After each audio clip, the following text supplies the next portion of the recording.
Hello and welcome to another episode of Brand Retro with Cyberdogz.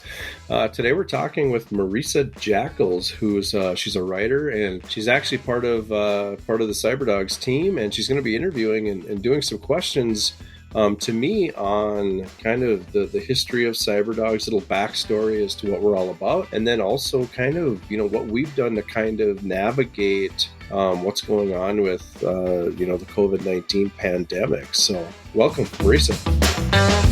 Hello, Marisa. Welcome to the Brand Retro podcast. I guess we're going to do some questions today, talk about kind of the crisis, the pandemic, and all that jazz. So I'm going to turn it over to you and kind of let you hammer me with the questions, and we'll just see where this conversation goes. Yeah, to kind of set it up, I first just wanted to hear a little bit more of your story and the Cyberdogz backstory. So how long have you been a business owner, and what made you want to take that leap to owning your own business? Cyberdogz has been around since about 2000, and it was always a side hustle. It was always something that I did outside of my full-time career, and it just snowballed and snowballed and snowballed to the point of I was doing some pretty substantial, a pretty substantial amount of work outside of my regular job. So when I decided to make a career shift in 2015, it was. It just kind of grew out of control to the point where I couldn't continue to work full time somewhere else and do the side hustle, so to speak, at the same time. So I had to make a choice. And after kind of looking at, kind of where I was at in my career, what I wanted to be doing, and kind of almost hitting reset in some ways as to why I was at where I was at in my career and what kind of led me that way, it just kind of became obvious to me that doing Cyberdogz full time was something I needed to take a chance on. Were you nervous about that, or how did you? Yeah, I mean, it's super scary. So yeah, I've always had a job since I was, probably 10, 11 years old. And I've always worked for somebody else, and I've always, been very career driven and always kind of had a roadmap or a plan that I was trying to follow. So to throw that plan out the window and look at the last, 20, 30 years of experience and go, "Ooh, I just think I want to start over." It was super scary. But you just kind of take a chance. You gotta bet on yourself once in a while. Just curious, what was your first job when you were 10? Mowing lawns. I basically got forced into it.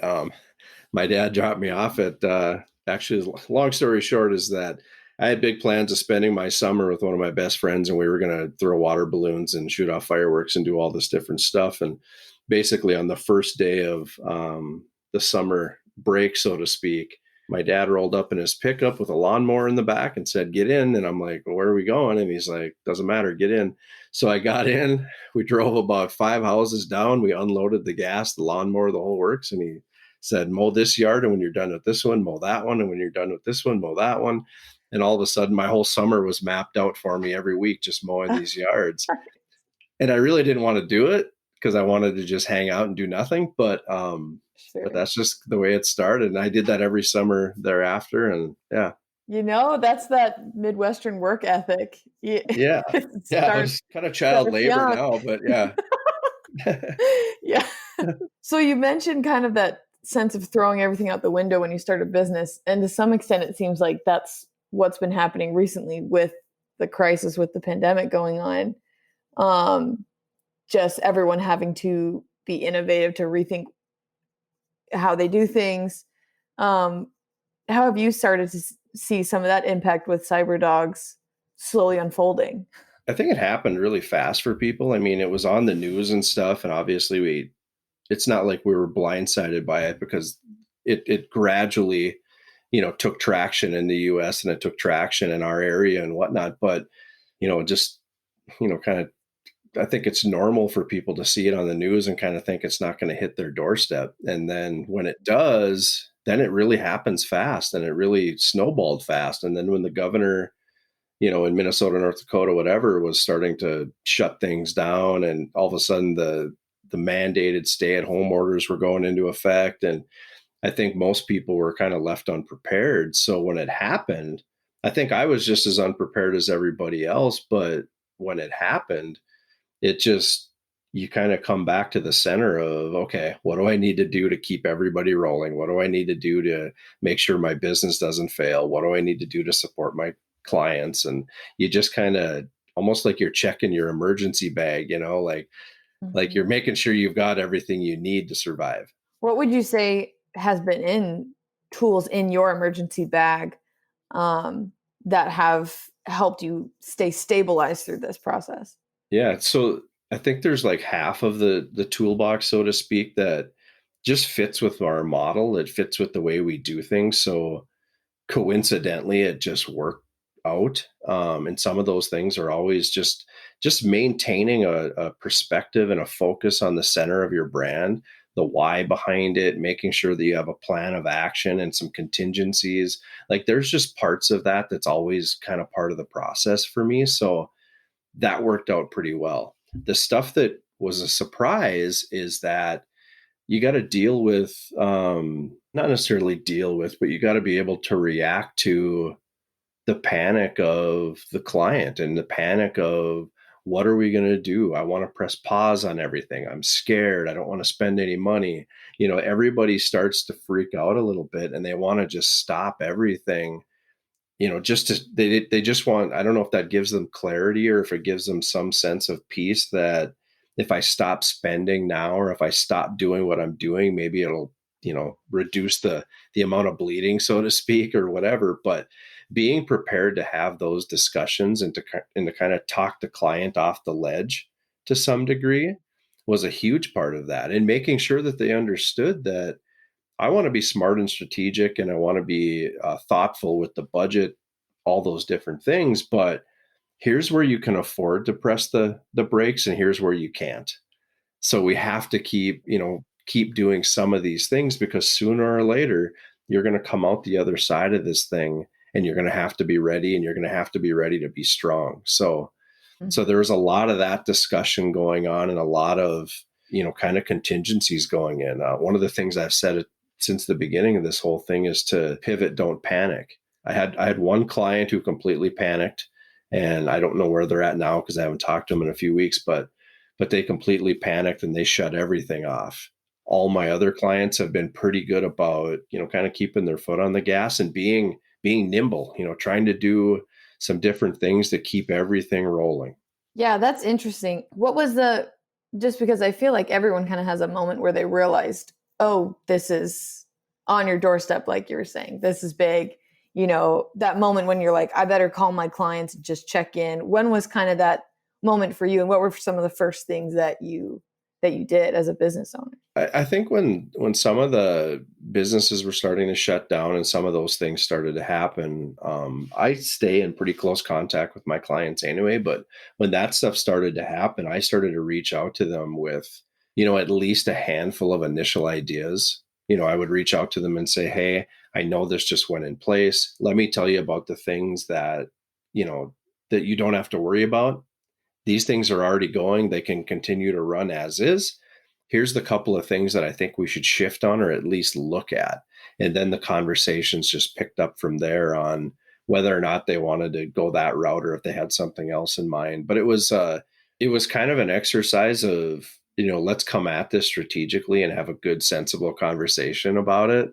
So me being kind of that voice of reason, or me being kind of, the fixer, so to speak, that was my role at the moment. I needed to come in and just help them find clarity and just find solution, not more problems, not more panic.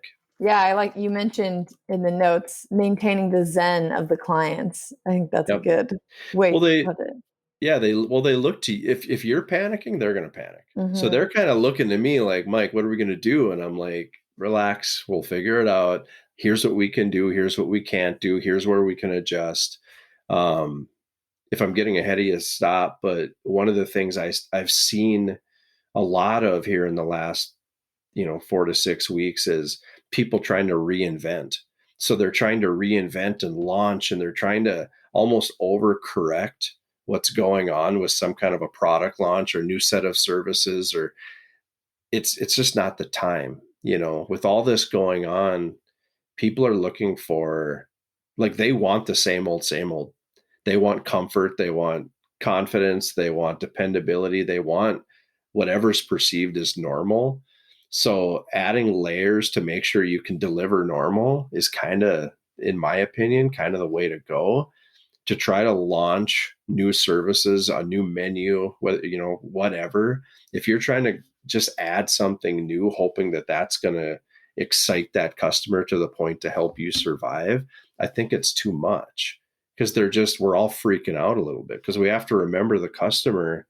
So a lot of those people are either laid off or they're collecting unemployment, or their situation has changed too. So to ask them to spend new dollars on a new idea, they're not going to do it, but they will spend old dollars on a comfortable idea. We kind of migrate what we're used to, and to be able to deliver something that feels safe and normal, that's going to keep them rolling forward versus trying to sell them something they've never seen before. So that's been I would huge. agree that. Yeah, that's been huge. I've seen a lot of businesses trying to do that, and I hope it's working for them, but now's not the time, in my opinion. With some of that, maintaining the zen, maintaining focus, what are some of the practical ways that you found were helpful for you personally, and maybe just as for Cyberdogz as a whole with and those relationships? I think it's just sticking to the plan. I mean, the plan has changed, don't get me wrong, with everything that's going on. Obviously, that things have changed, but there's a reason why you put that plan in place to begin with. It's because you mapped out your year, you felt a certain confidence about that direction. It fit within your probably the resources you had available. It fit within your budget. Like, you put a lot of thought, or hopefully you did, but you put a lot of thought and strategy into why that was a good idea 91 days ago. And then all of a sudden things changed on that one day. And then you're panicking and you want to change it because you feel like, I've got to do something way different now. Not necessarily. So obviously you got to look at your budget and you got to be smart about making some of those decisions. But there's a greater part of that plan that just doesn't change. Keep doing that. Keep doing what you were doing, and focus on your strengths and bring all of those things to the surface, and maybe back burner the things that took more effort that you weren't quite there with anyway. I mean, there's just some things that maybe, I wish we would have been ready with that, but we're so far out on that. I'm going to press pause on that, but I'm going to focus on the stuff that makes us strong, because that's the stuff that keeps the wheels turning. For me, I just kept doing what I was doing, and the clients made me busy. So like, there was even a part of myself as a business owner thinking, how am I going to adjust? Well, I didn't even get a chance to figure that out. The clients just like, we need this, we need this, we need this. So like, helping them and supporting them actually completely fixed my problem too. So I've been focusing on just supporting them and just figuring out ways to keep them afloat and to keep them relevant. And that's it. I think it just kind of figures itself out. Yeah, that's what I was going to ask. It's one thing to be that voice of support, but then sometimes you need your own support system. But it sounds like kind of symbiotic relationship. It's, you guys help each other out with the clients giving you work, you being that support. Yeah, and I think it's helped to be relationship driven. Like, since I started Cyberdogz, that was always going to be at the forefront of this thing. It was going to be relationship driven. It was going to be an extension of their team. It was going, anything but project driven is kind of what my plan was, is to build a brand around being a loyal marketing companion and a trusted resource for these companies. So here we are, pushing 5 years later, something like this happens. I don't know that, I can't say that I would have seen something like this coming, but now that it's happened, it's completely validated the direction, because, I was brought in as a team member of like, hey, we got to fix this. I wasn't brought in as a budgeted line item of, hey, we got to press pause on you because we can't afford it. It was more of a team approach, which, again, I probably couldn't have guessed it to go that way, but it did. So it's huge. It's validating to kind of the brand and the direction. And it's so validating to even the mindset of my clients. Right. Because then they're seeing the the payoff of that as well, having that relationship. Well, it's less stressful for them. So Mm-hmm. instead of trying to figure this stuff out on their own, or having figured it out, trying to execute on something they're not comfortable with, they're able to focus on the business and say, Mike, you do this, you figure this out, whatever. So the ability to take one more thing off their plate in a time where they can't afford to have extra on their plate. Because I think there's this idea that, with it all going on, you were less busy than we were. And it's like, no, most places that are trying to survive are busier than they've ever been because they've now broken the norm of whatever hamster wheel they were in. There was a Right. cycle and there was a way they did things and there was a pattern. That's all out the window now. Now they have to figure out a new pattern and a new cycle and a new way to kind of keep things going. So unfortunately, a lot of those business owners who are trying to sustain, they're busier than they've ever been trying to keep it all afloat. You mentioned that that's one of the core values at Cyberdogz is being relationship based. What are some of the ways that you have built those relationships while you've grown Cyberdogz? And even some things that you think back and you're like, I'm so grateful I did that 4 times, when times get tough, things you're I think thankful that it's, you did. yeah, I think it starts with getting inside their brand and having a vision for that brand even more so defined than they could even articulate for themselves. Because now you're coming in as an advisor, you're coming in as a consultant. I'm not just a hired gun or a graphic designer who comes in and knocks out a brochure or a poster or something. They're like, hey, we need to make a strategic brand or business decision. We got to bring in our brand guy. So like, because I've spent the time and the approach is geared to get inside the brand, it just positions me to stay in those conversations. And it's not like, it sounds like strategically it was some kind of a weird sales trick, and it really wasn't. It's just my approach to making sure that there's enough clarity there so that when we do the work we need to do, that it's highly successful. So a combination of all these things kind of working together in a time of crisis it's been nice, and it's been good for the clients to have, a little bit of peace, and they can kind of rest easy that some of these things are taken care of. I would say the other thing is just communication. Mhm. I don't wait for the clients to call me. I don't wait for the clients to tell me when there's something to do.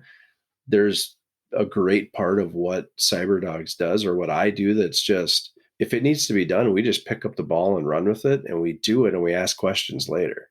I think a lot of times clients don't have time to haggle or negotiate the dollars and cents of every little task or every little thing that needs to be done. So there's a part of what we do that's just kind of no questions. Let's just fix it. If it needs to be fixed, let's fix it. And if it's something substantial that takes conversation or it takes additional budget or whatever, we can have those discussions later. But if it's less than 10 minutes, I don't ask questions. I just do it. Building that dependent reliability. Yeah, and Seems like. there's a part of it that's just the right thing to do, but there's a part of it that it's, the clients don't have time. And there's a reason why they hire companies like Cyberdogz, is that, there's a knowledge gap. There's a piece where it's like, I don't know, does it need to be fixed? Should it be fixed?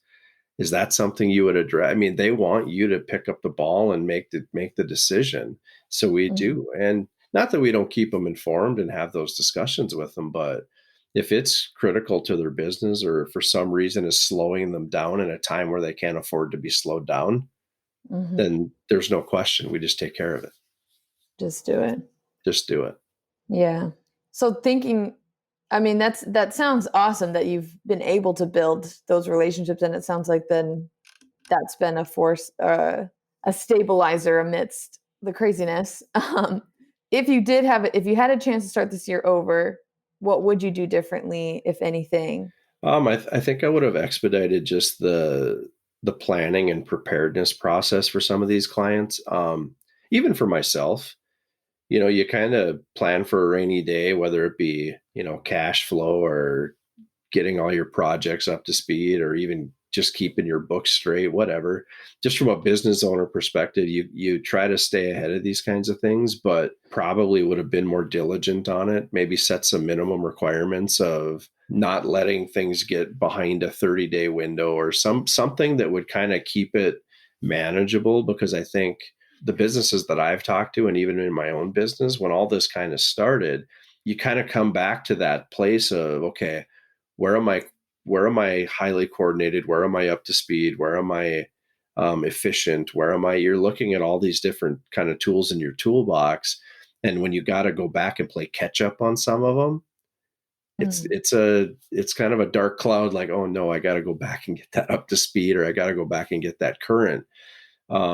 So those things I think would have made a little difference just in kind of the initial stress and panic level of some of the clients. So that's definitely something, like, as I go forward and as I work with clients, speaking to the pandemic, so to speak, is going to be a nice reference point to say, here's why we keep these things current. Here's why these things matter. Because if and when something like this ever happens again, you don't want to be behind the eight ball on this stuff. You want it to be current, ready, and ready to kind of make some good pivoting decisions for your business. With that in mind, how do you see this going through this changing the business at all, or changing anything that you will be implementing in the future? Being 3 months in, what are some of the lessons? I think I already mentioned it once, but I think the biggest is just the preparedness to pivot, not panic. I feel bad for those companies and those business owners who have panicked, and maybe there's more to it. I mean, there's could definitely be some other things behind why that happens, but I just feel like there are ways to at least slow the bleeding down. Maybe you can't stop the bleeding with everything that's going on, but you could try to slow the bleeding down and pull in some resources and try to focus on those strengths to keep everything rolling forward. But that's the biggest one, is just the preparedness and, pivot, not panic. The other thing I would say is focusing on the strengths, not the weaknesses. I mentioned it a little bit with, companies trying to launch or throw these new ideas out there, thinking that these new ideas or these new services are going to kind of pull them out of despair. For those who have figured that out, congratulations. But I think for a lot of people, that's tough. So to stick with what you're good at, focus on your strengths. And like I said, paint a picture of normal as much as you can, because that's what people need. They want to feel comfortable. They want to feel normal, especially like in our area. I don't know what it's like out in California where you're at, but, people are taking huge advantage of all this curbside pickup type stuff. And I think part of it is that, yeah, they like the food or whatever, but I think there's a huge part of it that just makes them feel normal. If they can go order pizza or go to get takeout and take it home with them, there's just something about that makes them feel normal. It's kind of a comfort thing. Steer into that. Yeah. Obviously we're doing it for a business reason, but it's also helping those people kind of get through it. Mm-hmm. And then I would say the last thing is supporting those around you. A lot of people don't want to ask for help. A lot of people don't want to accept help even when it's offered. Reach out to those businesses, people and offer support. I don't mean like, verbal support. That's great too, but literally reach out to them and say, can I help you, produce some content for your website? Can I help you get some posters out to your clients so that they know, or flyers, whatever it is, so that they know what kind of deals you currently still have going on. Just kind of throwing some of your services and your skill sets at people to help them kind of do what they need to do to keep the ball rolling. I've been doing that since the beginning of this thing, and I've had a few people turn me down. I've had a few people take me up on it. But it's just, kind of all ships rise with the tide. And if you can do some of those things, I think it's important to kind of help those businesses sustain. And after the fog lifts in this whole pandemic, they're going to remember who helped them. Which that kind of leads nicely into this last question, which I really like the notes you made here. But how has this experience made you a better business owner?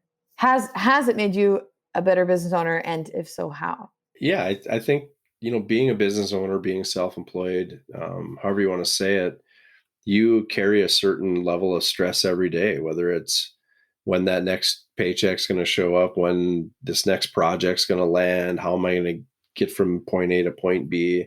And you just kind of deal with that. And that's part of the excitement, part of the game to some degree. But at the same time, when something like this breaks, so now you're busy helping everybody else, you're busy kind of trying to sustain your own thing. You got to just let go of that baggage. And that was the first thing that kind of overwhelmed me in the first couple of weeks is, you know what? I'm just going to keep doing what I'm doing. I'm going to keep doing what's working. And if for some reason it stops working, I'll figure it out, but I'm not going to worry about the stuff I can't control. I'm not going to worry about, what small business grants I applied for and how I can get some of those. I'm just not going to worry about all those little details that could potentially take me off the plan or take me off the kind of the goal of kind of seeing my brand through and helping my clients sustain. That's been the biggest thing. It sounds, to some degree, it sounds kind of obvious now, but when but when you're in the thick of things, that baggage weighs pretty heavy, So Right. to be mindful of letting it go is huge.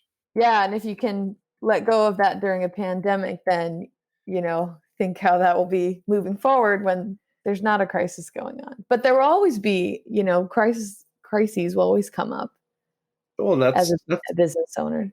that's the big thing. Not that this isn't different, but the landscape of business, the landscape of industry, your competition doing X, Y, and Z versus what you're doing, like the game or the strategy on how you navigate all this stuff is exactly the same as it was before. It's just the landscape's changed, the variables have changed. So what we're doing to sustain isn't different. It's just it kind of rattled us off our pattern. It rattled us off our comfort zone, which I mean, obviously it's not ideal, but it's not a bad thing either. Yeah, I've thought a lot about just the creativity that comes from Yeah, um, I feel like restriction. Yeah. yeah, I feel like a lot of businesses that two things, a lot of businesses that are able to nimble and pivot their business in a way that's now sustaining far less opportunity and far less resources than they had before is awesome. But it's also super smart of the ones who are investing in their infrastructure during this. So now that they've got time to, on one hand, they're kind of doing the outbound efforts and strategy to keep their clients happy. And then on the other hand, they're doing all their internal like now is the time for me to get my insides all figured out and efficient and kind of operating like a well-oiled machine. Those people are going to come out of this thing stronger. Like it doesn't feel like it now, but they're going to be operating at a much higher capacity when the fog lifts. And that's going to be exciting because they might, who knows, they might finish the rest of their year, X% beyond where they even intended to be, which sets them up for next year. It sets them up for the future. So for those people who are really digging in on that and have the ability to focus on that right now, that's going to be huge.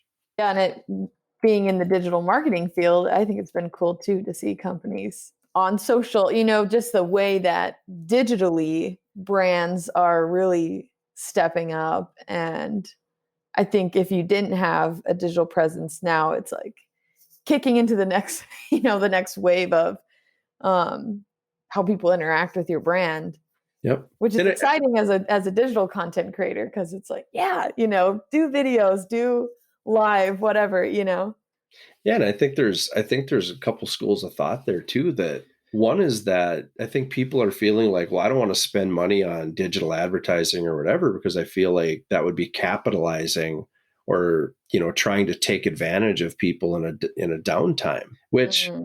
when you say it like that, okay, sure, I can see where you're coming from. However, I have a couple clients that are spending probably more money today than they ever have digitally because they're steering into the need. Like Mhm. they're looking at it from the perspective of we're going to invest in this because people need it, not because I'm trying to make good on it.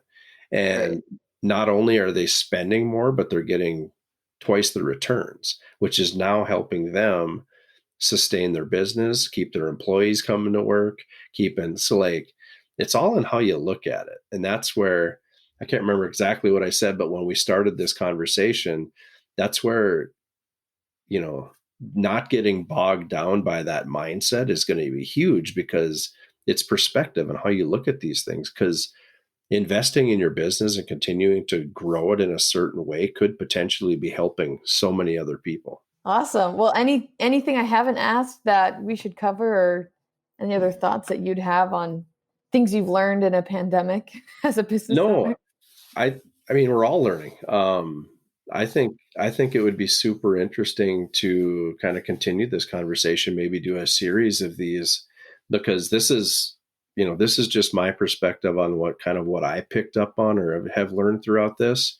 Hopefully some of it is relative to, or relatable to what other people are seeing, but I think everybody's just trying to figure it out. I don't want to say it's the preparedness and the planning is huge, and it feels good to be ready and prepared, but there's also just some timing and some luck involved too. Like, so those people who are trying to figure it out and be nimble, keep fighting, because it'll lift eventually.